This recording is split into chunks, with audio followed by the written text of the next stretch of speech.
Thank you. Good afternoon. Thank you for being with us today. We have a real group of people with us today to help Jefferson Parish, sorry, with the Deaf Action Center, but we're honored to have many other levels of our government who are in the fight with us.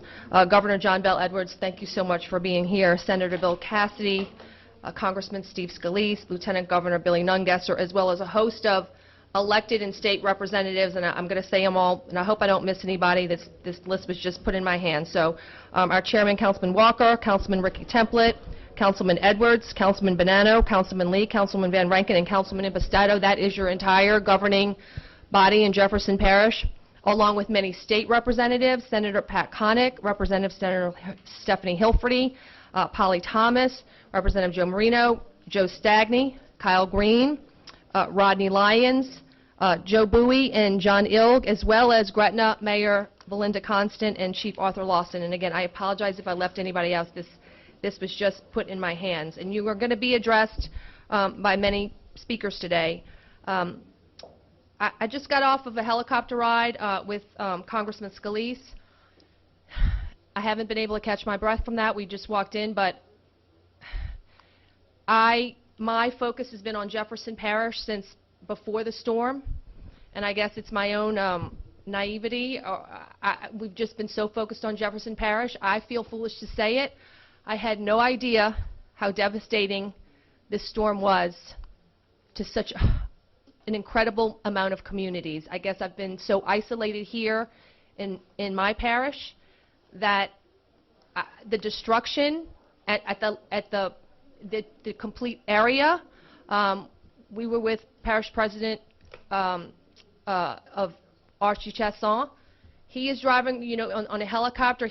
I'm looking at my parish. He's looking at his parish, and I think we were both heartbroken, looking at the utter devastation. We flew over Grand Isle. We flew over Lafitte. It's like you take a little house, you crumple it up, from the helicopter, it looks like matchsticks, like a little pile of matchsticks that you're flying over. For some reason, the cows made it. I'll have to look at that. We have to research. They're grazing in the grass. All the cows made it. So that is definitely on my list to look into. So we were honored to have a great meeting. The governor provided all the state agencies to give us a briefing here in Jefferson Parish on all the things that they're doing. So everybody is working so very hard to put our community back together. We're happy to have received pods today. They're out, so those distributions took place. I wasn't able to get there today, but I know they were giving out food and water and MREs. And again, if you cannot take care of yourself, you go to PARD, or you call 349-5360. Again, right now, we're a broken community right now. Today, we're a broken community. It won't always be that way. We don't have electricity. We don't have communication. We don't have gas. Our water and sewer systems are very fragile. So as of today, if you cannot sustain yourself, if you can't take care of yourself, government can help you, but it just can't be within this parish at this moment. Again, that won't always be that way, and then in the next few days we'll receive a lot of additional resources here. So please go to PARD. You will be taken to a shelter in Alexandria, and you will be comfortable. You will have air conditioning, you will have food, you will have water, and you will have the depth of medical services that you need. That is also a very vulnerable system here. So please, my plea to everyone, again, is you can't come back if you're away. I know you want to see your home. I took a lot of footage of Grand Isle. I'm going to get with our Public Information Office to post the video that we have, so maybe you can see an aerial view of your home. So you'll see something. But it's not the time to come back. I promise you, everybody standing with me today here is doing everything they can to make our recovery as quick as possible, but we have to be patient. Today, you still cannot come home. So again, we were able to express our needs to the governor. I know the need today. This will expand as the days go, but today, fuel is our big need. I was called by Second Harvest, who can do a great job, but their employees need fuel. I need hospital workers to be able to get to work. We have enough fuel for our first responders and our government workers, but I don't have enough to share with somebody critical like a hospital or Second Harvest Food Bank or other critical needs in this community. And so we wait for that to arrive. We also were able to explain that we needed generators and ambulances. So, and then the needs as we go on will be different as this process goes on. But I was so fortunate to have the state officials and our federal delegation to be able to understand where we are today. And they're doing everything they can. They're all calling back their offices, trying to shake the trees with private companies that they know and through government departments to get us the assistance. So with that, we're very honored. I know everybody's tired. I know everybody's exhausted, heartbroken. You're away from your families. You're away from your house. But I want you to look around the room and see these people. This is our home that we're fighting for. This is our community that we're fighting to put back together. And I promise you, their resilience and their determination will do well by you. But just please be patient and give us time. The battle is very big for us to fight, but we will fight and we will prevail. Thank you. Governor Edwards. Madam President, thank you very much. And I want to thank Senator Cassidy and Congressman Scalise and all the people who are here today behind me. And really, more than any of us, all the first responders here in Jefferson Parish and across the state of Louisiana who have been working so hard and so well. I do want to announce that I've been informed that the President has accepted my invitation. He will be coming to Louisiana on Friday. I don't know exactly what time or what his itinerary is, but I do appreciate the fact that he's going to come because there's nothing quite like visiting in person. Much like Cynthia just told you, when you see it for yourself, it is just so much more compelling than when you hear about it or read about it or maybe even you just see it on TV. Our people have taken a pretty good lick here from Hurricane Ida. But our people are very resilient and strong as well. Having said that, we need all the help that we can get from the federal government, from the nonprofit sector, from the faith community, and certainly from us at the state level and working with our local partners as well. We were able to fly over Grand Isle and Jean Lafitte and much of South Louisiana yesterday. On the way over here today, we flew over a different part of Jefferson Parish. There's significant damage everywhere. We've got a lot of work to do. I do want to start with a couple of pieces of positive news, one of which is, and I am very careful about what I say, but there are certain ways in which we've been very blessed. As I stand before you today, there are 2 confirmed fatalities, and when you think about the sheer magnitude of utter devastation, the fact that that's where we are is miraculous. Now, it's our job to make sure that we don't lose more people unnecessarily because of carbon monoxide poisoning and accidents and so forth, and heat exhaustion. Also, we're blessed because our levees held up. They performed the way that they were supposed to. And that was the Hurricane Risk Reduction System here in the Jefferson and Orleans area, but also other federal and non-federal levees all across southeast Louisiana. That death total would have been much, much higher had that not happened. We've also got a little good news in that the President signed a major federal disaster declaration that I requested, and that means for the first 30 days after landfall, the federal government's cost share will be 100% for Category A, which is debris removal, and Category B, which is emergency protective measures. He also approved individual assistance and public assistance. Now, the public assistance is at 75%. But everybody out there who is a Hurricane Ida survivor needs to apply to FEMA for individual assistance. It doesn't happen automatically. You can apply online at disasterassistance.gov, or you can call 1-800-621-3362. I can tell you that in the last day and a half, they've set records for how many people have applied so quickly, and quite frankly, they've gotten tens of millions of dollars out the door to those families as well. So it's very important that people apply. A little more good news is that there were some areas that actually started to have power restored today, principally in New Orleans with the feed that came in from New Orleans East. Critically important to show some progress there, and I believe that's going to continue to build over the coming days. and it's going to be wonderful when everybody gets their lights back on. We are asking people to try to be patient and understanding, because anytime you have a storm that is this devastating, it will take some time to get all of that infrastructure back up and working. But I believe we're going to see steady progress from this point forward. And I am mindful it's not just a matter of convenience, and it's not just a matter of comfort for air conditioning. It really is about life-saving.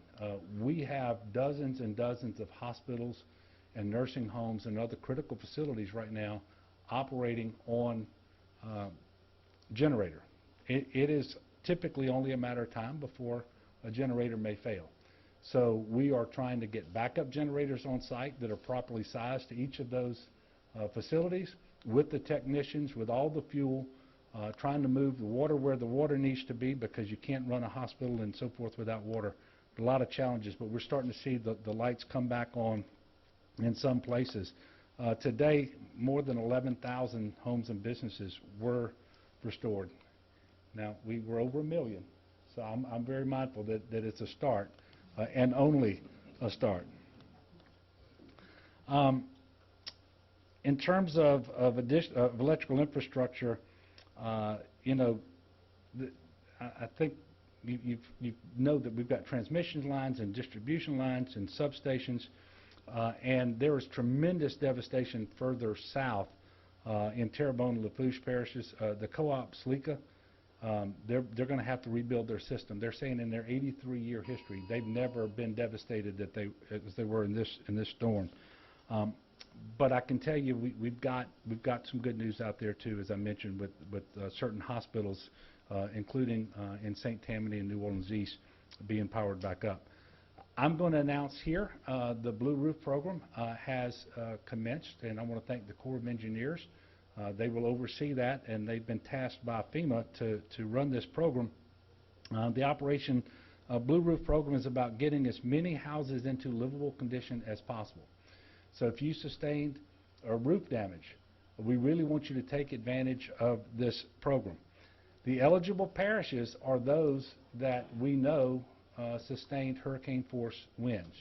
So it's not every parish that was approved for individual assistance.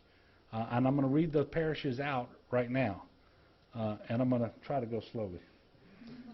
Ascension, Jefferson, Lafourche, Livingston, Orleans, Plaquemines, St. Bernard, St. Charles, St. James, St. John the Baptist, St. Tammany, Tangipahoa, Terrebonne Parish, and I think that's it. And this is a service that is free to the homeowners that qualify. After the blue roof is installed, the structure is declared habitable.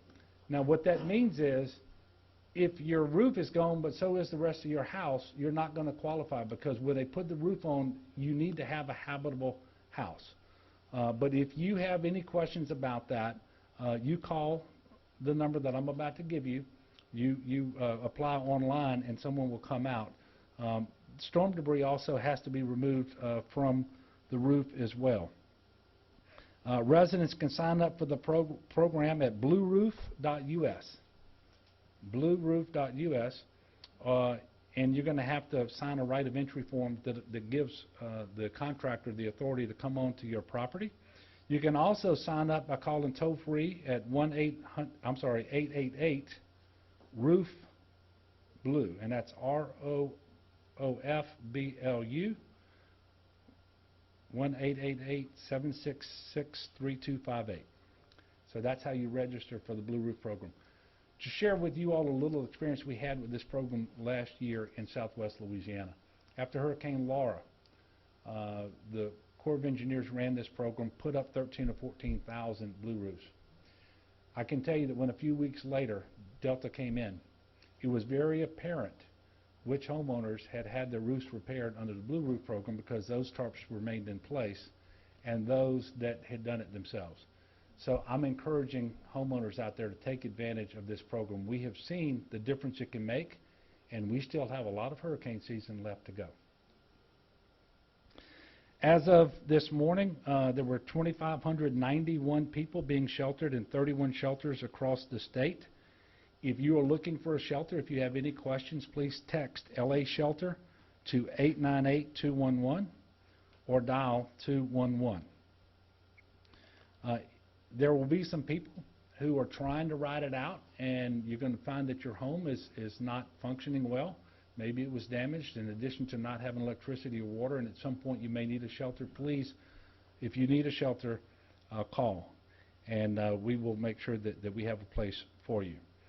If you are currently evacuated, please do not come back until you know from your parish emergency operations center that it is the time to do so. Really, we cannot sustain people. Stores aren't open, schools aren't open, pharmacies aren't open, our hospitals are very challenged.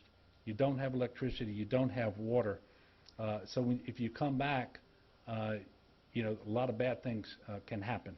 So please be patient as best you can. I do want to announce that Louisiana has received a hot food waiver from the USDA to allow SNAP recipients to use benefits to purchase hot or prepare foods. That will run through September the 28th. It's only available at retail locations that normally accept the SNAP EBT cards. So you can't go to a restaurant, but if there's a store out there that actually happens to have hot food and they take normally the SNAP cards, the EBT cards, you can use it. If you've got if you want DSNAP updates, you can text DSNAP to 898-211. As I mentioned before, only 2 storm-related deaths thus far. I do expect that number will rise because coroners will attribute deaths to the storm that happen after the storm, so long as they're connected in some way. There are currently 212 water outages that are impacting more than 600,000 people. This is what the President was talking about. There are also 95 boil advisories that impact over 400,000 people in Louisiana. Generator safety, please keep your generators 20 feet away from your homes in a well-ventilated area, not in your home, not in a crawl space, not in a garage, not under a window or a vent. And please cool them off for 20 minutes before you refuel them. I can tell you that the Department of Transportation has used their buses to transport more than 1,200 people throughout the event, and they're going to stay on place. They've got more than 200 buses and paratransit vehicles. There remain 73 weather-related closures across the state. So the point here is, while the interstates are open and the major U.S. highways are open, once you get off of those, there are a lot of road closures. Please go to 511la.org before you leave your house to make sure you can get where you're going. Bridge inspections have begun, but understand that there are more than 1,500 bridges just in the North Shore and New Orleans, greater New Orleans areas. They all have to be inspected. The CPRA is conducting dewatering operations in Lafourche, Plaquemines, St. Bernard, St. Charles. They're starting in Jefferson. I think the Corps of Engineers, General Spellman went down today with Chip Klein of the CPRA looking to start dewatering efforts in the Jean Lafitte area. But it's also happening in St. John the Baptist. And if you've seen Laplace, you can just see it from the interstate. You know that the water is a real problem there. They are still doing inspections, the CPRA, on the hurricane risk reduction system and all the other levees to make sure that any damage gets repaired, because we are still in hurricane season. I want you to know the entirety of the Louisiana National Guard is activated. 5,659 guardsmen in support of current operations. They actually conducted 17 points of distribution, so this is a distribution of commodities, things like water and tarps and MREs. They did those in Lafourche and Tangipahoa and St. James, Orleans, St. John, St. Charles, Plaquemines, and here in Jefferson Parish today. And there will be more pods open tomorrow than today. All total, and these are just the state agencies, and this is a very small number of the total who've been rescued. But state agencies have rescued a total of 636 people and 73 pets. I want you to know we have 21 search and rescue teams from about 17 different states on hand in Louisiana right now. And I thank all the governors of those other states, because it's not just those rescue teams, it's National Guardsmen. We have state troopers coming in from other states to assist in law enforcement. We have sheriff's deputies coming in from other states. And the truth is, just like we all work so hard together here, that happens all across the country as well. So we appreciate that. To talk about something that is obviously difficult at a time like this, it further complicates all of our efforts. We did start reporting our COVID numbers again today. And since the last time they were reported 4 days ago, there have been 12,380 new cases. And with many, many testing sites down, we know that the number is much higher than that. Over the last 4 days, 223 additional people have died. That brings us to 12,582. There are 2,447 hospitalized across the state, and 446 of those are on ventilators. And I want you to think about that, because many of them are in this region operating on generator power. Now, I'm very thankful that there's 2,447 today, because there were well over 3,000 just a couple of weeks ago. I will tell you, the mask mandate worked, because the percent positivity started going down 2 weeks after we reimposed it, and so did our cases, and so did our hospitalizations. Not our deaths yet, because those are always a lagging indicator. It's a very difficult time. Did sign a new public health emergency order today that will extend the mask mandate till September the 29th. State offices will be closed in a number of parishes, and I hate to say this, but they've asked me to give those out. And these parishes are going to be closed through the remainder of the week, right? All right, so it will be Tuesday after Labor Day when some of these will go back to work. But they are Ascension, Assumption, East Baton Rouge, East Feliciana, Iberville, Jefferson, Lafourche, Livingston, Orleans, Plaquemines, St. Bernard, St. Charles, St. Helena, St. James, St. John the Baptist, St. Tammany, Tangipahoa, Terrebonne, Washington, and West Feliciana. Finally, and then I'm going to ask Senator Cassidy and then Congressman Scalise to come up. The fuel problem is very significant. We understand the challenges associated with that. It's impacting all of our recovery efforts. We have had as many as 8 refineries down. That was as of yesterday. I think 1 or 2 of those may have come back up, but it is a significant problem because the fuel just isn't available to us the way we would want it to be. We are working with our federal partners, with the business community, with Louisiana Mid-Continent Oil and Gas Association, you name it, to try to identify bulk fuel that can be brought in. We did have a little win today. We got a waiver approved upon our request by the IRS, so we're going to be able to use off-road or the red dye diesel in the parishes of southeast Louisiana only for 15 days, and we're looking to try to make that available, but again, that's only diesel. So I'm gonna yield the podium now to Senator Cassidy, and then there'll be some questions at the end of the press conference. Thank you. Thank you, Governor, and thank you, Madam Parish President. Let me echo a little bit what was said. When Steve Scalise and the Parish President speak about flying over, the devastation is incredible. I did it the other day, East St. John, Fouchon, the Bayou area, and on through here. But also to echo what the Governor said, it gives you a different perspective to be on the ground. I was earlier today on Lafitte, and just the devastation in Lafitte, a small community, but almost, in fact, every building was affected, and you can see the water line at 6 to 8 feet up there. And even the homes that were raised have all had wind damage. And 2 things I found most kind of remarkable. At the end of the road, you look down, and there were mailboxes, but there was no road. And so the water is still high. It still needs to recede. Recovery can't completely begin.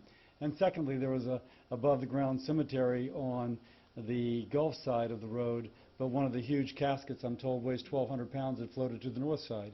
And so the devastation was there for even those structures that were heavy and have been there quite some time. I want to just thank again all the federal partners, local and state. As whenever I've called, trying to represent an interest of someone locally, things are happening. So I appreciate that. And now I want to speak both to the distant past, to a year ago, and then to the future. The mayor spoke to me earlier, Belinda, wherever you are, and Mayor Constant said, you know, we didn't flood. The system worked. 16 years ago, George W. Bush said that we were going to build a hurricane protection system around these communities. It worked. Yes, we have electricity out. We didn't flood. The numbers of deaths is so minimal relative to 16 years ago. Preparation works. And so now I want to speak to the future. I've been advocating for an infrastructure bill that's passed the Senate that would actually have things such as hardening the grid for natural disasters, coastal restoration, prioritizing states which have had natural disasters hit their shoreline in the last 6 years, prioritizing for flood mitigation those communities which have recently flooded. Internet, $65 billion for internet so that all Americans have access to high-speed internet. And I mention that in this context because I've learned on a federal, state, and local level, we are communicating with constituents via social media as to how to mitigate your risk of harm.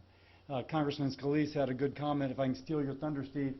Maybe we need to take those power lines from being overhead and burying them. Well, if that's what hardening the grid would be about, then there will be dollars to harden those grids. So as I speak to the future, I'd like to hope that, God forbid, there be another major hurricane 16 years from now. We can say both that the levee's held and that we still have power. But if that's to be the case, it means that we do the preparation now, just like 16 years ago, George W. Bush committed that we would have this levee system now. And one more thing, for the people in Southwest Louisiana, you are not forgotten. We are aware that the Community Development Block Grant Disaster Relief that you're hoping for and counting on has not yet come through. And so in the midst of this, one, you're not forgotten. We continue to raise that with the administration. And for those in this community, we will begin to work on that as soon as you file to make sure that your situation is not that of Southwest Louisiana a year later, still waiting. So thank you both. Thank you. Steve. Thank you, Bill. And I'll start where he left off. In fact, this morning, one of the conversations I had was with Lake Charles Mayor Nick Hunter. And I know we have all of us, Governor, Bill, have been working to try to help the people of Lake Charles recover from Hurricane Laura. We don't just look at ourselves as isolated communities because whether it's Louisiana or even other states, so many of my colleagues from around the country have reached out and said, how can we help? People want to help neighbors. We're all in this together, and we're going to work to make sure that we rebuild this area. But we also want to make sure we don't leave Lake Charles behind as well. And as supplemental appropriations talks move forward, and they're already happening as we speak, and as President Biden comes in on Friday, we will be having that conversation with him as well.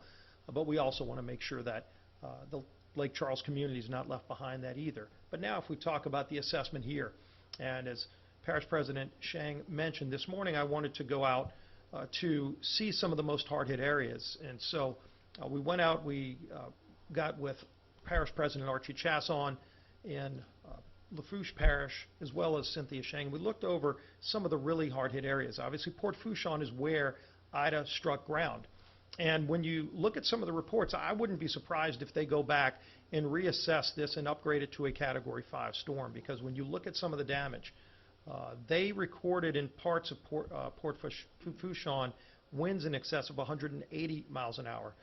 So when you look at that devastation, and it's massive devastation, when you see major marine vessels picked up and moved, dry docks picked up and moved, it tells you just what kind of strong winds hit for sustained hours at a time to do so much damage.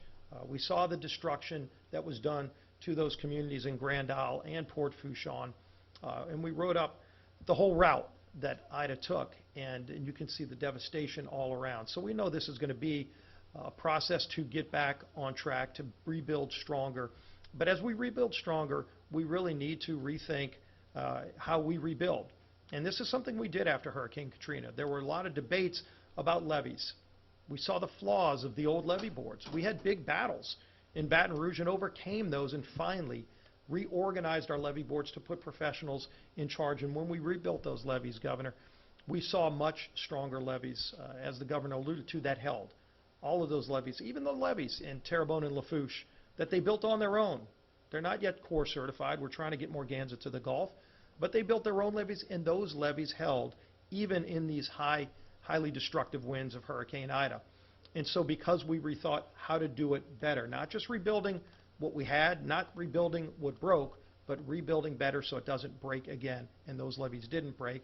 And that's the kind of conversation we need to be having as we think about how to rebuild the power grid and other conversations. And I talked with the Coast Guard about that, because the Coast Guard ultimately not only are heroes, and you go back to Hurricane Katrina, one of the real heroes was the United States Coast Guard. We never forget that. I always tell Coast Guard service members when I see them that we thank them for the service they gave us. They literally saved lives, countless lives after Katrina, picking people off of rooftops. Well, you know what? They did it again. They were out there right after the storm passed, helping getting people out of their houses in those flood-stricken areas. And they also are in charge of our navigable waterways, and there's a lot of damage to our navigable waterways, not just the power line over the Mississippi River, but also some of the vessels that are strewn about. They're well aware of that. We saw some other things that they were taking note of, so we're going to continue working with all of our federal partners. But as we continue working on problems, those ones that we've identified, yesterday we were talking right here last night about trying to get that Blue Roof program back up and running. I want to thank FEMA for working quickly.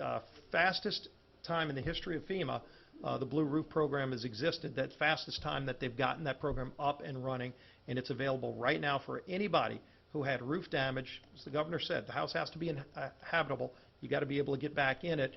But if the roof has damage, that program is now up and running, fully paid for by FEMA through the Corps of Engineers to get people out there to put a blue roof on your roof, not just to pick up a tarp, but to actually install it professionally so that you can get through the storm, get through whatever might come in the future weeks and months until you can get your roof fixed.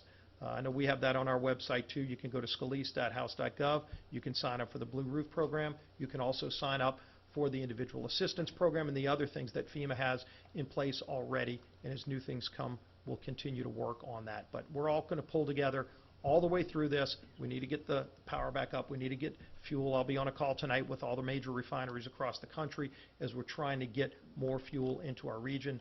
But we're going to keep working together. Governor, Parish President Shang, thank you, and I think I'll turn it back over to you. Or the governor.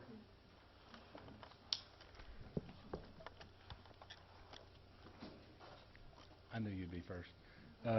We'll take a few questions now. All right, Governor. What additional resources might you ask the President for when he's in Louisiana, and what steps do you think he can take to get more fuel to the state? Well, the second question was fuel? Yes. Okay. I'll go there first. Obviously, he's got a Secretary of Energy, he's got a FERC, and there are controls that they have across the country. But quite frankly, we need bulk fuel be brought in before the refineries come back up on their own, because right now we don't know when that's going to be. And what we need is gas and diesel, and not just all across Louisiana, but particularly focused on southeast Louisiana. And the irony here is that it's 2/3 of the state's refining capacity that's down, but the state of Louisiana provides fuel for the rest of the country. And now we need the rest of the country to give up a little bit of their fuel to come back to Louisiana so we can deal with this hurricane and get our recovery started the way that it should.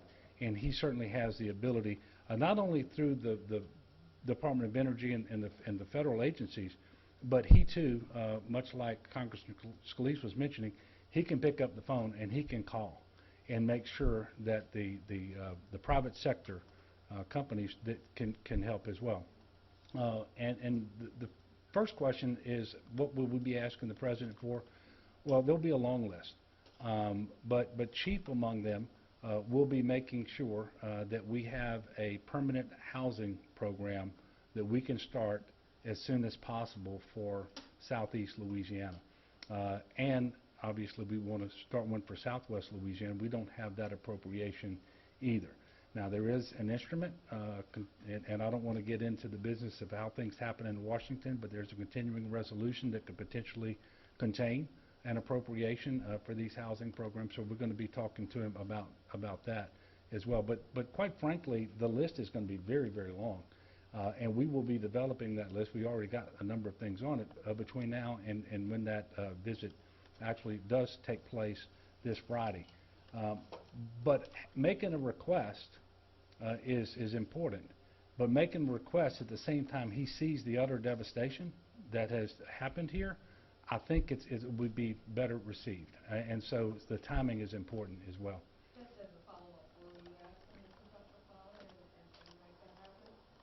To pick up the phone and make what happen? You said he could pick up the phone and help with getting more fuel here. Yeah, but I, to be very honest with you, I believe that will probably happen before he ever comes. I had a conversation, in fact, I've had 3 today with the White House. You saw me pull out my phone? I hung up on somebody in the White House so I could come back and talk to you. But we've had 3 conversations. All of them have dealt with fuel already. And so I fully expect that will happen before he ever comes. And what we will be doing instead is announcing the relief that's en route. And that's, I guess it's my expectation. It's certainly my hope. Anybody else? Look, yes, sir.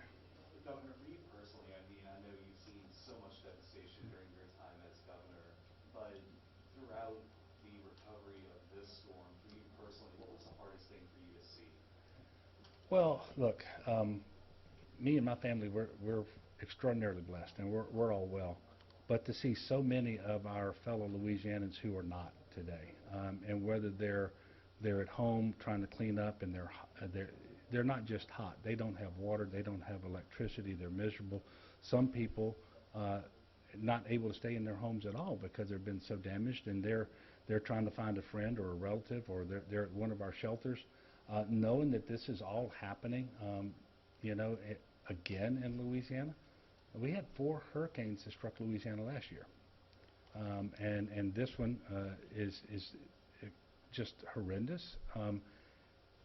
But I guess I'm also at the same time, and I hope everyone is, inspired by just the goodness and the decency and the generosity of the people of Louisiana. They are hardworking and faithful and good people, and you're always going to hear some stories because the media likes to promote the sensational and the bad news.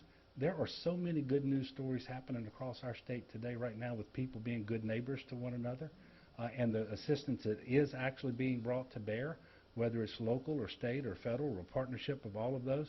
And the good news stories don't make it. You're going to lead with the fuel problem. You're going to lead with the electricity problem, and probably you should. But make sure that you get out there and you cover what Louisianans are doing for one another, and you can't help but be inspired. And I'm going to continue to ask people to be good neighbors, because we've got to go out and check on those who are older, those who have special needs, because even if they've made it through the storm, they're not living in really good conditions right now, right? So let's go out and check on them. Let's do what we can, and we'll provide the assistance as best and as soon as we're able to do so. Last question. If I can have a quick Yeah. follow-up. Last one. Governor, what would your message be to the people of Southeast Yeah. Louisiana that are also relying on the federal government for help? We saw the challenges in Southwest Louisiana. We've seen the politics play. What would your message be to the people of Southeast Louisiana to say, hey, this isn't going to happen. We're going to make sure that everyone's taken care of? Well, first of all, we're going to take care of the people in Southwest Louisiana. It's just going to be later than it needed to be. And I don't want people to think we haven't been working for Southwest Louisiana. We have committed money from housing programs, from the Watershed Initiative, from community development, from the Capital Outlay Program, and so forth. We have created tax increment financing districts over there. I have swapped out state buildings with the city so that they can get back going much faster, and we've done more transportation projects and so forth. But what they need is permanent housing, and that money has not yet been appropriated by Congress so that HUD can give us the CDBG funding that we need. So my commitment to Southwest Louisiana is we're going to continue to make the case for them, and we're going to immediately start making the case as well for Southeast Louisiana. And I have every expectation, and I don't know why. There's no excuse for why it's a year later and we don't have it for Southwest Louisiana. But we know the nation is focused on Louisiana right now for Ida, and we're going to take advantage of that and see if we can't turn that into a very speedy appropriation in Congress. And I can tell you our congressional delegation is fighting. I absolutely know that. I can tell you I've been favorably impressed with the conversations that I've had thus far with the White House. We just have to make it all happen. And my message is we're going to work night and day to make that happen just as soon as we possibly can. Thank you all very much, and God bless you, and thank all the people that were up here as well.